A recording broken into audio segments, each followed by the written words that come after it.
9월 6일 아침 저희들에게 주신 하나님 말씀 여호수아 14장 13절로 15장 4절까지 말씀입니다. 말씀을 함께 봉독하겠습니다.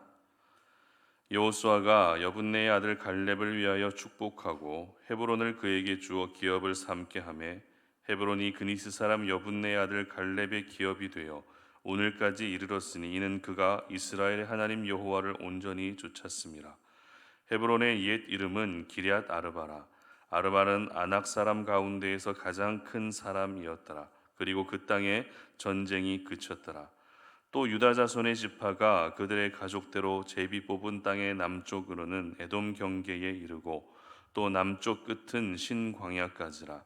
또 그들의 남쪽 경계는 염해의 끝 곧 남향한 해만에서부터 아그라빈 비탈 남쪽으로 지나 시내에 이르고 가데스바네아 남쪽으로 올라가서 헤스론을 지나며 아달로 올라가서 돌이켜 길가에 이르고 거기서 아스못에 이르러 애굽 시내로 나아가 바다에 이르러 경계의 끝이 되나니 이것이 너희 남쪽 경계가 되리라.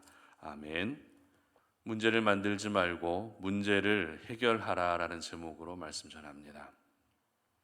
우리 주변에는 문제를 만드는 사람이 있는 반면에 있던 문제도 없게 만드는 사람이 있습니다. 그렇다면 이 어려운 문제를 여러분은 만들고 계십니까? 아니면 있던 문제들도 사라지게 하는 그런 또 삶을 살고 계십니까? 적어도 하나님의 사람이라면 문제를 만드는 사람이 아니라 문제를 해결하는 사람으로 살아야 되는데요. 만약 하나님의 사람임에도 불구하고 살아가는 삶의 현장에서 항상 나로 인해 어떤 문제가 생기게 된다면 그것은 하나님의 영광을 가리우는 모습밖에 되지 않습니다. 오늘 본문은 어제 본문과 이어지고 있는 이 갈렙에 관한 내용을 계속해서 기록하고 있습니다. 갈렙이라는 인물은 아브라함과 이삭과 야곱 그리고 요셉과 모세 그리고 여호수아와 같은 사람에 비하면 그렇게 크게 드러나는 인물은 아닙니다. 하지만 갈렙이 남겼던 믿음의 흔적은 생각 이상으로 깊게 남아있고 또 오랫동안 남아있습니다. 단순히 갈렙이 하나님의 언약이 성취되는 선택받은 유다 지파는 사람이었기 때문에 그의 잔상이 오랫동안 남게 된 것은 결코 아닙니다. 아무리 유다 지파 사람이라 할지라도 그 개인의 삶이 하나님과 상관없이 그렇게 살아간다면 그 사람은 결코 오늘을 살아가는 저희들에게 그 어떤 선한 영향력을 끼칠 수 없는 것입니다. 그러나 갈렙은 유다 지파라는 그 집안과 배경을 믿고 마음대로 살지 않았습니다. 오히려 유다 지파이기 때문에 더욱더 하나님을 잘 섬겨야 된다는 그러한 신념을 가지고 평생을 살았던 것이죠.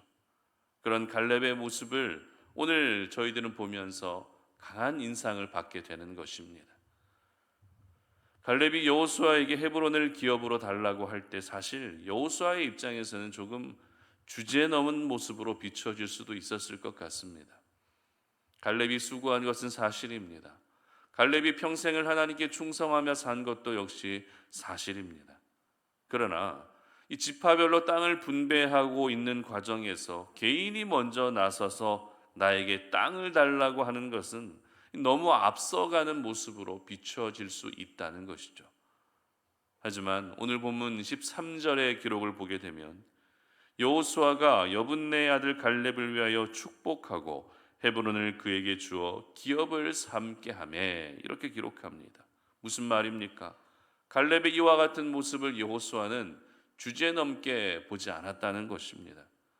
지나치게 앞서가는 행동으로 여기지 않았다는 것입니다. 그래서 갈렙을 축복해 줄 수 있었던 것이죠. 그리고 갈렙이 요구한 헤브론을 그 기업으로 줄 수 있었던 것입니다. 이것을 보면 헤브론을 기업으로 요구하고 있는 갈렙도 대단하지만 그것을 개인의 감정으로 받아들이지 않고 하나님의 나라의 약속이라고 하는 관점으로 받아들이고 있었던 여호수아 역시 참 대단한 사람이다라는 것을 저희들은 알게 됩니다. 그렇다면 갈렙에 대한 성경의 평가는 어땠을까요? 갈렙에 대한 하나님의 평가는 어떠한 평가가 내려졌을까요? 14절 말씀 보시기 바랍니다.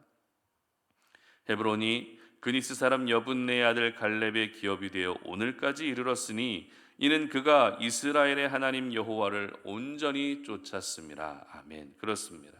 갈렙이 누구입니까? 갈렙은 하나님을 온전히 쫓은 사람이었다는 것입니다. 히브리 원어로 이 온전하다라는 말의 의미는 가득 채운다라는 의미를 가지고 있습니다. 무슨 말인가 하면 그 갈렙의 심령이 항상 하나님 한 분만으로 가득 채워져 있었다는 것입니다.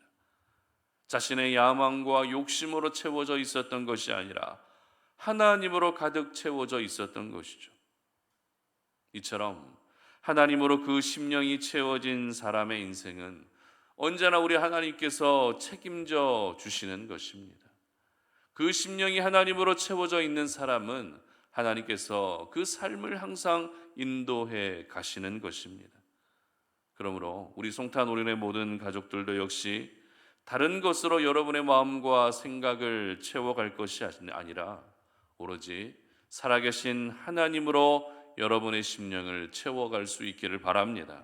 그래서 갈렙과 같이 여호와 하나님을 온전히 쫓아 살아가시는 저와 여러분들 되시기를 주님의 이름으로 축복합니다.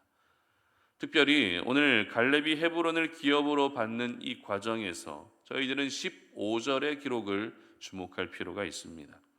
15절 보면 헤브론의 옛 이름은 기럇 아르바라. 아르바는 아낙 사람 가운데에서 가장 큰 사람이었더라. 그리고 그 땅에 전쟁이 그쳤더라. 아멘.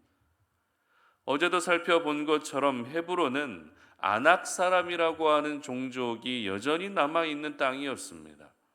아낙 사람이 어떤 사람이었습니까? 가장 큰 사람이라고 기록될 정도로 이스라엘 백성들에게 분명 위협이 되는 존재였다는 것입니다. 그런 헤브론을 기업으로 요구했다는 것은 강력한 아낙 사람들과 싸워서 그들을 몰아내겠다고 하는 결연한 의지를 보여주고 있는 것입니다. 이미 지금까지도 많은 전쟁을 치르느라 지쳐 있었겠지만 갈렙은 자신이 얻게 될 그 기업을 위해서 계속해서 싸우는 것을 포기하지 않았던 것입니다. 그리고 결국 어떻게 되었습니까? 조금 전에 읽었던 이 15절 하반절에서 볼 수 있듯이 그 땅에 전쟁이 그치게 된 것입니다. 분명 15절의 내용은 헤브론에 살던 아낙 자손이 강력하고 큰 사람이라고 소개하면서 헤브론을 얻는 것이 결코 쉬운 일이 아닌 것처럼 소개하고 있지만 그럼에도 그 결과는 어땠다고요? 전쟁이 그쳤다라고 전쟁에서 승리한 갈렙의 모습을 기록하고 있다는 것입니다. 여기서 저희들은 이 갈렙이라는 한 사람으로 인해서 여전히 헤브론 땅에 남아있던 문제들이 모두 해결될 수 있었다는 것을 영적 아낙 자손이라고 하는 강력한 이방 족속들을 그 심령이 하나님으로 가득 채워진 갈렙을 통해 모두 해결되었던 것입니다. 만약 갈렙이 헤브론을 기업으로 받으면서 아낙 자손을 몰아내지 않고 그들과 동화되어 살아갔다면 이스라엘 공동체 안에는 더 큰 문제들이 만들어질 수 있는 상황이었습니다. 그러나 갈렙은 없던 문제를 만드는 사람이 아니라 오히려 있던 문제를 모두 해결하는 삶을 선택하고 있었던 것이죠. 그렇습니다. 하나님의 사람들이 살아야 할 삶은 바로 오늘 갈렙이 보여주었던 삶, 갈렙이 살았던 삶이 되어야 한다는 것을 기억할 수 있기를 바랍니다. 없던 문제를 만들면서까지 더 어려운 상황으로 몰아가는 것이 아니라 있던 문제들을 해결하는 것이 바로 저와 여러분들이 살아야 할 삶인 것입니다. 그 땅에 전쟁이 그쳤더라라고 하는 이 기록에서 그쳤다는 말의 원어적 의미는 평화롭다, 조용하다라는 그런 의미입니다. 다시 말해서 갈렙이 헤브론을 기업으로 받게 되면서 말도 많고 탈도 많았던 시끄러웠던 땅 헤브론이 이제는 조용하고 평화로운 땅이 될 수 있었던 것입니다. 여러분, 나 혼자서 가정의 분위기를 바꾸고 나 혼자서 일터의 분위기를 바꾸는 것은 분명 쉬운 일이 아닙니다. 그러나 우리의 심령이 하나님으로 가득 채워져 있다면 우리 하나님은 나 한 사람을 통해서도 얼마든지 일하신다는 사실을 믿으시기를 바랍니다. 이 송탄 지역의 영적인 분위기를 바꾸어 가는 건 역시 송탄 오륜교회라고 하는 우리 교회 하나의 교회만으로 하는 것은 결코 쉬운 일이 아니지만 우리 송탄 오륜교회가 날마다 정말 하나님의 임재로 가득 채워져 있다면 우리 하나님께서는 반드시 이 지역의 영적인 분위기들을 바꾸어 가신다는 것입니다. 갈렙이라는 한 사람을 통해서 헤브론이라고 하는 그 땅의 분위기를 완전히 바꾸셨던 것처럼 여러분 한 사람을 통해서도 하나님은 얼마든지 여러분이 살고 계시는 곳의 영적인 분위기를 바꾸어 주시는 것입니다. 그렇기 때문에 중요한 것은 우리의 심령이 하나님으로 가득 채워져 있어야 한다는 것이죠. 그리고 내가 문제를 만드는 사람이 아니라 문제를 해결하는 사람으로 살아야 한다는 것입니다. 이 둘은 서로 뗄래야 뗄 수 없는 연관성을 가지고 있는 것 같습니다. 무슨 말인가 하면 심령이 하나님으로 가득 채워져 있는 사람이 문제를 해결하는 사람으로 살 수 있다는 것입니다. 바꾸어 말하면 하나님으로 채워져 있지 않으면 우리는 날마다 문제를 만드는 사람밖에 되지 않는다는 것입니다. 그러므로 여러분의 모습을 오늘 이 아침에 한번 돌아볼 수 있었으면 좋겠습니다. 내 심령은 지금 어떤 것으로 채워져 있는지 진지하게 한번 돌아볼 수 있기를 바랍니다. 그리고 여러분의 삶의 현장에 지금 놓여져 있는 인생의 여러 가지 문제들, 그 문제들은 또 어떤 문제들인지도 한번 정리해 볼 수 있었으면 좋겠습니다. 자녀와 가족에 관한 문제부터 시작해서 믿음의 문제, 마음의 문제, 형편의 문제까지 여러 문제들이 지금 여러분의 눈앞에서 마치 안악자손과 같이 자리를 차지하고 있을 것입니다. 그렇다면 그 문제들 앞에서 내가 더 걱정하고 더 염려하면서 문제를 키워나갈 것이 아니라 여러분의 심령이 하나님으로 채워져 있기를 바랍니다. 그래서 내 안에 가득 채워진 하나님의 은혜와 그 능력을 가지고 모든 문제들을 해결하며 살아갈 수 있기를 바랍니다. 하나님의 사람은 문제를 만드는 사람이 아니라 문제를 해결하는 사람이 되어야 됩니다. 이 사실을 오늘 이 아침에 꼭 기억하셔서 여러분들이 살아가시는 모든 삶의 현장 곳곳마다 있던 문제들까지도 모두 사라지고 모두 해결되어지는 은혜가 있으시기를 바랍니다. 이스라엘 자손들의 땅 분배는 갈렙에서부터 시작되었습니다. 그리고 유다 지파의 땅 분배도 역시 갈렙이라고 하는 이 한 사람으로 시작되었습니다. 그렇습니다. 여러분이 문제를 해결하는 사람으로 살게 되면 여러분이 속해 있는 가정과 일터와 모든 공동체 안에도 분명 평안의 은혜가 있게 될 것입니다.